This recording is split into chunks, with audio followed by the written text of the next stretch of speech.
कुछ समय के बाद यार एक दोस्त ने मेरे साथ सवाल किया था कि उस दोस्त ने कहा कि जब लोग पैसा कमाते हैं तो एक दूसरे को क्यों पहचानना भूल जाते हैं और पहचानना छोड़ देते हैं यार। कोई लोग पैसा कमाते तो अपने घर परिवार को भूल जाते हैं और कोई लोग अपने भाई बहन को भूल जाते हैं और कोई लोग अपने पत्नी को और अपने गर्लफ्रेंड को भी भूल जाते हैं। कोई लोग अपने रिश्तेदारों को और अपने पति को भी भूल जाते हैं यार। जब ये शब्द मेरे दोस्त ने मेरे साथ पूछा था कि और बड़ा अच्छा लगा ये सवाल मेरे दोस्त ने पूछा था और ये शब्दों से और ये सवाल से थोड़ा सीख भी मिला मेरे ज़िंदगी में। और मैंने उस दोस्त को थोड़ा मुस्कुराते चेहरा के साथ जवाब दिया कि मेरे दोस्त को, क्योंकि जब लोग पैसा तो कमाते हैं, ये बात तो सच है कि लोग पैसा तो कमाते हैं, लेकिन पैसा के साथ साथ फ्री में घमंड भी आ जाते हैं। इसकी वजह से लोग एक दूसरे को पहचानना छोड़ देते हैं।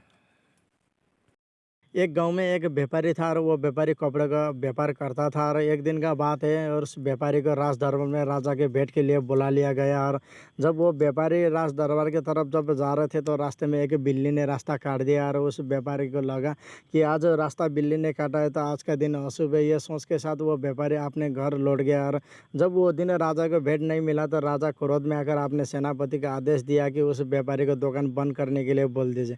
और वो व्यापारी घर जाकर अपने पत्नी से और अपने बच्चों से झगड़ने लग गया। और उसका पत्नी दुख होकर अपने बच्चे को लेकर मायके चली गई और वो व्यापारी अकेले रह गया। और वो व्यापारी अपनी ज़िंदगी भर उसी बिल्ली को दोष देता रहा।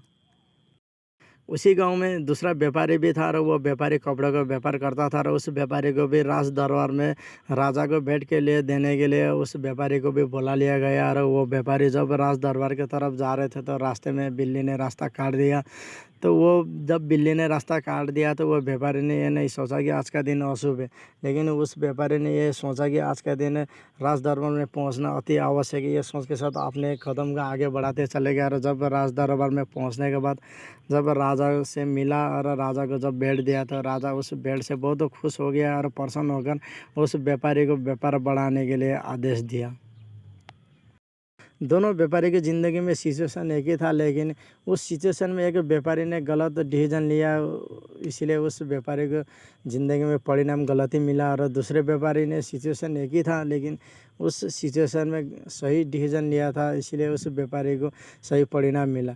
लेकिन ये कहानी आप लोगों को मैं इसलिए सुना रहा हूँ कि मेरे दोस्त, क्योंकि ज़िंदगी में हर किसी इंसान की ज़िंदगी में सिचुएशन आते हैं, लेकिन उस सिचुएशन में आप लोग कैसे तरह के सोचते हैं और कैसे तरह से देखते हैं और समझते हैं और उस सिचुएशन में किस तरह से आप डिसीजन यानी कि निर्णय किस तरह से लेते हैं, वो आप लोगों के ऊपर और हम लोगों के ऊपर निर्भर पड़ता है मेरे दोस्त।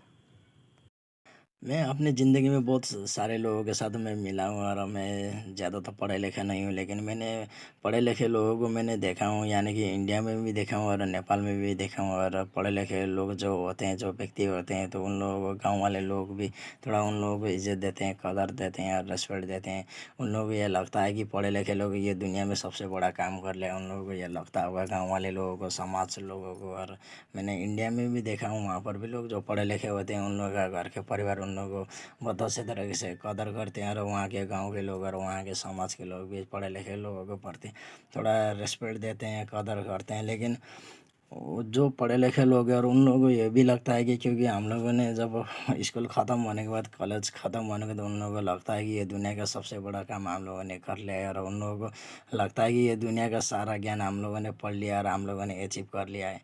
लेकिन मैं उन लोगों को ये कहना चाहता हूँ कि मैं अपनी ज़िंदगी का अगर तजुर्बा के हिसाब से मैं कहूँ तो असली ज़िंदगी का शुरुआत तो तब होते हैं मेरे दोस्त, जब स्कूल ख़त्म होने के बाद, जब कॉलेज ख़त्म होने के बाद तब शुरू होते हैं।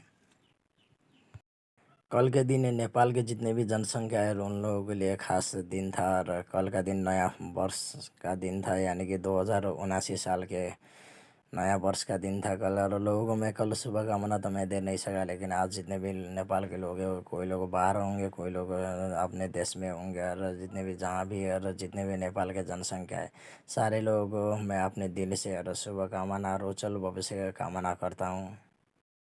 आज के लिए इतना ही मेरे दोस्त, और आने वाले वीडियो में मिलते हैं और आने वाले वीडियो को और बेहतर और शानदार और ज़बरदस्त बनाने की कोशिश करूँगा। और आप लोगों के उज्जवल भविष्य की कामना करते हुए यह जन्म मोटिवेशनल स्पीकर और मेरा शब्द आज यहीं पर ख़त्म करता हूँ। और फिर से उम्मीद करता हूँ कि आप लोगों को घर परिवार खुश होंगे, हमेशा हंसते रहिए, खेलते रहिए और मुस्कुराता चेहरा के साथ रहिए। और आने वाले वीडियो में मिलते हैं। So finally best of luck, धन्यवाद, थैंक यू, नमस्कार।